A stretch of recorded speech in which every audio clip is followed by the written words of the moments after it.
Ready? Okay, so here comes Chene Swart, who is Miss South Africa, known as Miss South Africa this morning.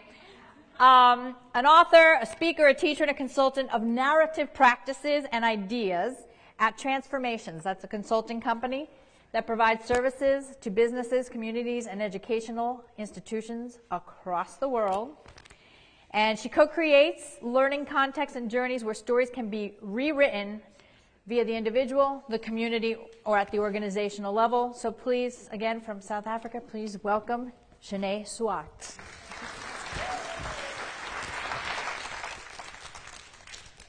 It's a privilege to be here with you this afternoon after everything has been spoken in such long ways. So I'm going to try my best to engage you in a way that you would feel energized within this talk. Firstly, I just want to acknowledge in Africa, we acknowledge where we come from, we acknowledge the shoulders that we're standing on, and that's how we greet. It's much like the namaste, the greeting in the Avatar movie. You know, when we say sawubona, it really means we see you, but it's not just you, it's also you and your ancestors and your family and everything that matters to you deeply. So when I greet you, I will greet you in my home language, which is Afrikaans. So goeiemiddag, dis heerlik om by julle te wees, and it sounds much like Dutch. And I'm standing on the shoulders this afternoon, firstly, of my South African community, a diverse community with 11 official languages. And we're always aware that when we have a conversation, we most probably having it in our second language. So I always scan the horizon when I'm coaching and doing organizational work. And I always ask, you know, who of you speak in your first language? And often it will be a handful of people. So this is the context that I come from, the shoulders, the complexity, the joy and the grief is always close together in our context. I'm also standing on the shoulders of narrative therapy practices. It was created 30 years ago in Australia and New Zealand by David Epstein and Michael White. And it was really two people that came together. And I heard David speak the other day. He said what happened, they would sit around the kitchen table and they say, we don't like these disrespectful practices going on. They would go and read Foucault and other very important philosophers. And then they would come and say, what does it mean for our practice? So I'm standing on their shoulders and very grateful. The thing is pulling my coat off. I'm like, where's Phyllis? This is for you, dear. So I'm standing on the shoulders of this narrative community that has always been great, very gracious to say, go and explore what this means. And then I stand on the shoulders of an OD community. Now, 2004, I met the first OD consultant in my life. And until that point, I didn't know what that meant, apart from overdose. And they invited me in and shared all of their practices and their ideas with me. And they are a wonderful community because they're always interested in new tools. So I'm like, I'm the new tool. So I was very grateful to be included in that community. So I stand on their shoulders as well.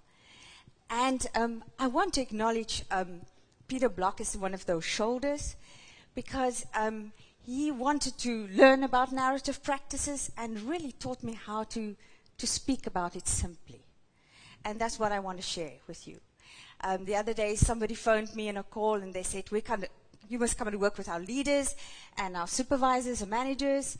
And I said, what would you like me to do? And he said, that reauthorizing frame of yours. I said, wow, what is that? Tell me more. And he said, we just want the leaders to think differently. And so this is what I have experienced in my work. And I must say, I stand on the shoulders of all the clients and all the companies and the community of workers that have really taught me what I'm able to tell you today. So firstly, human beings are storying beings. And clients have told me the most amazing stories about their lives. And if you think of a constellation of stars, that's how many stories one person holds, a multiplicity of stories. So coaching clients come in and they tell single stories about who they are. Like, I am just this, or I always do that. And those are thin descriptions of who they are, of their identity. And so the narrative work is really about all of these stories and the meaning that people have made. And stories are very, very powerful because they really shape who we are. And they not only shape who we are, they also shape the world. And that's why stories matter. Because eventually we say, I am, and we are. And so a lot of times in organizations, we would find stories that say, oh, in this company, this is always what we do. Leaders always work like that. Lower level means this. And those stories become the culture. It becomes the identity. And so this is for me the privilege of this work, that the biggest invitation of the work is reauthoring the stories we tell. Taking back the pen, in shaping, in writing who we are and who we are in the world. But the stories we tell don't just fall from the sky.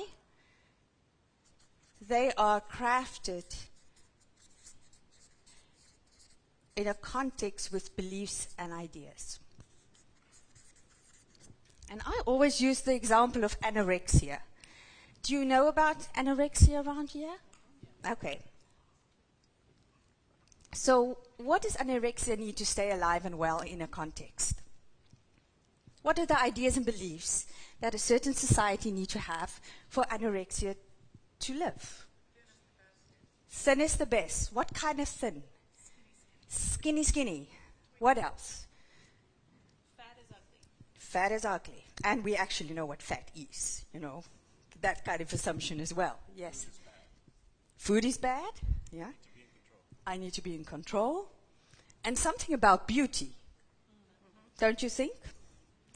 All right. So when I go to the Bahamas or a rural village in Africa, they laugh. They say, you call that beautiful?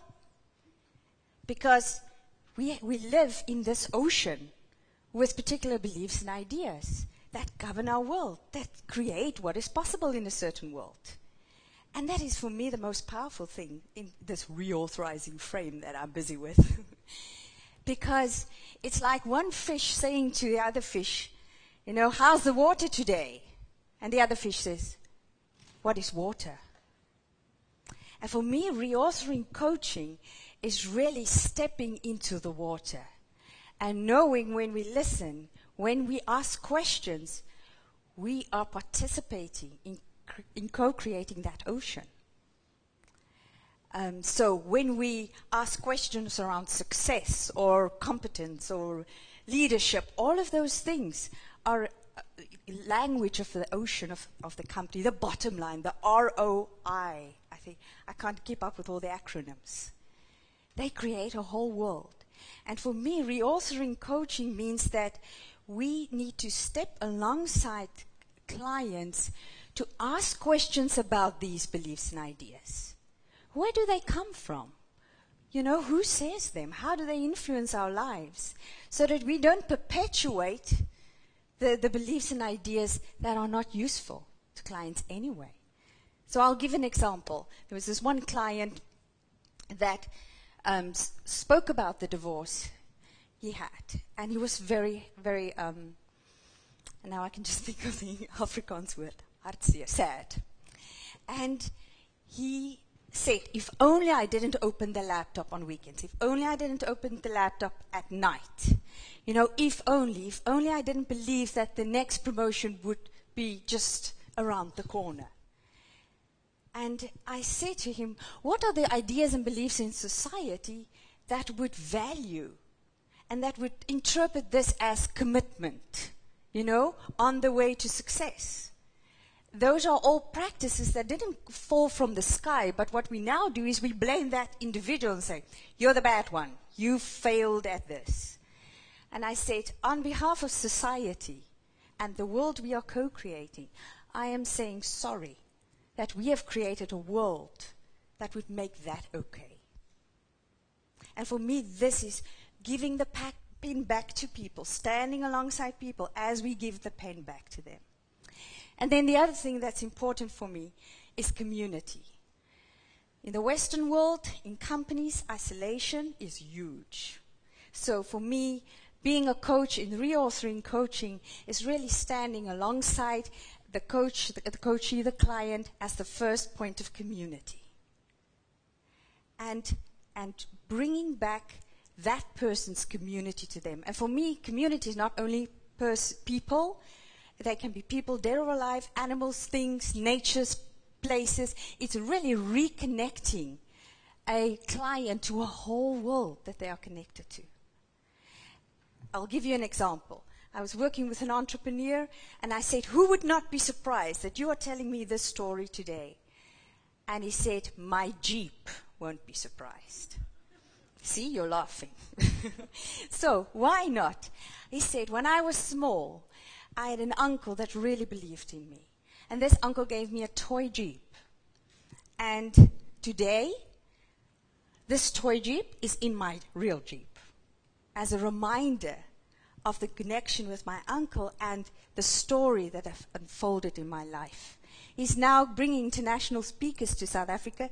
He's driving in this Jeep. It's no surprise that the Jeep won't be surprised, because the Jeep has been listening to all of these conversations. And what would the Jeep be saying is another conversation we can have. So for me, reauthoring is really remembering the life of the person that is with us out of isolation into community, from thinness into a rich, rich life that really helps people access. It brings those sparkle in the eyes that helps them to access the world. And I also want to just add one more thing. I have been thinking about individual coaching, and I've been doing this for a while. But my worry and my concern is, how ethical is it to take that person out? Transformation happens. You put them back, and the rest of the team says, give them 3 months. They'll be back. And so this is my curiosity. How can we include the team, the organization? How can we talk again about the connectedness of this person? And who is the community that will journey with them in the alternative stories of their lives? So these are questions that I'm grappling with. I don't have answers. And when a company asks me, I say, how much of them can you give to me? And there's one company brave enough to give me all 20. And it's been amazing because there's a connection. If one story moves, all of the other stories shifts with it. And this is about our connectedness as human beings. And so for me, the work is really about, and if I talk about reauthoring coaching, it's firstly that human beings are storying beings. We make up stories of our lives. Those stories are real. They're the facts. They are true for us. And they shape our lives. They shape our identities. They shape what is possible for our lives. And so therefore, they are not just stories. And I work with story as a verb, as a doing word. So that in the first place, that stories are the powerful thing that connects us as human beings, but that shapes our lives and that bring transformation when it shifts. It's also the connection to community, that we cannot shift and move alone. We are connected to a web of relationships. We're moving from thin descriptions of who we are in this world, in this ocean that we are swimming, to rich possibilities for our lives. Thank you so much for the wonderful, wonderful privilege of sharing these ideas. They are still being languaged as I speak. And every interaction and every speaking and every conversation helps language what we are doing and making up in this world. So thank you so much for the privilege.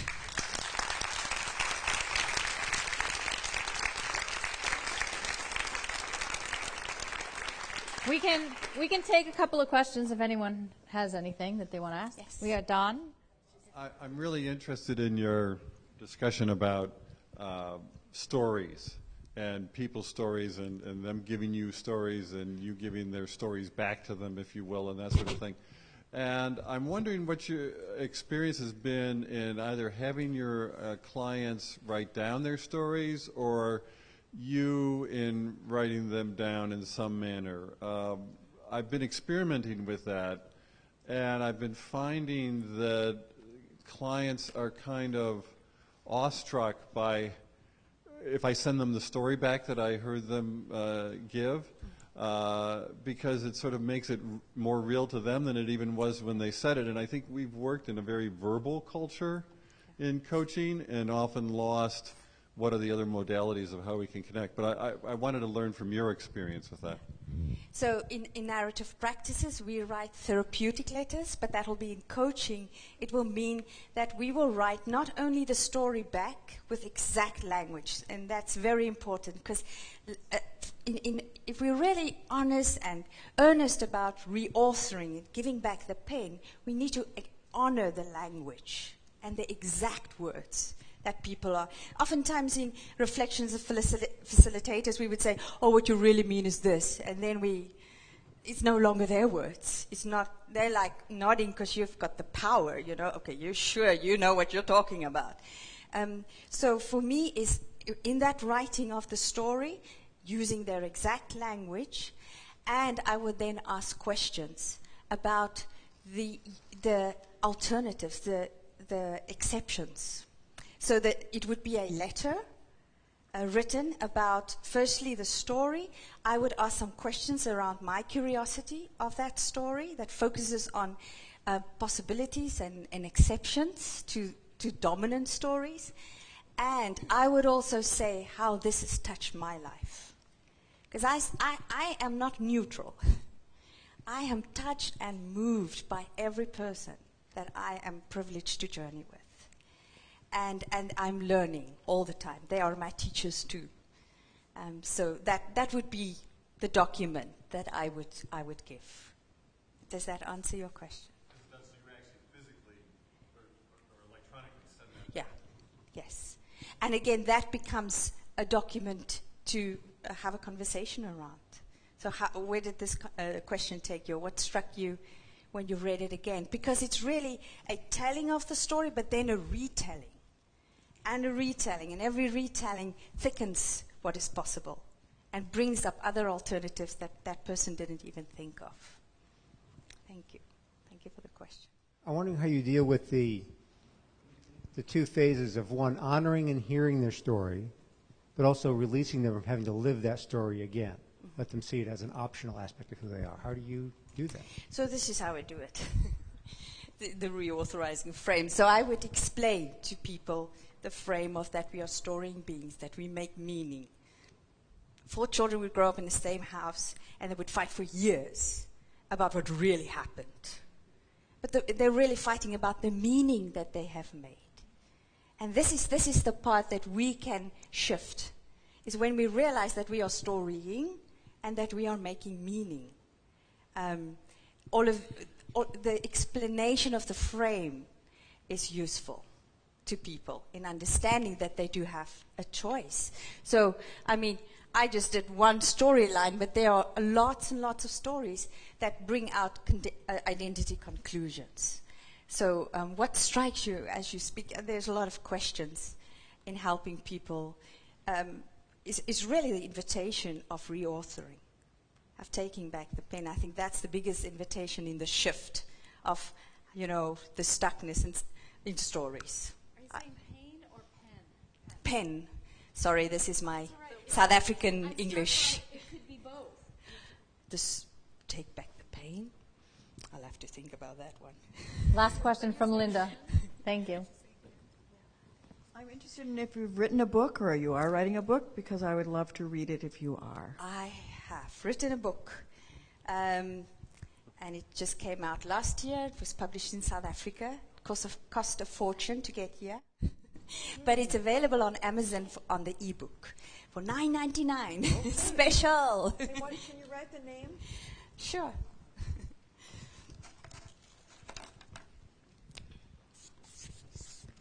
And write your last name so that people can find it as well, please.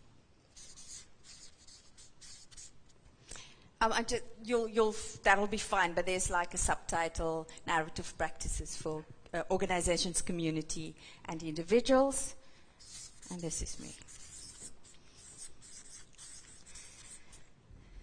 And if you're interested in the book, you can just log on to my website and you can order it from me, because the physical book is not available in America yet. I'm looking for a gracious printer, distributor, whatever.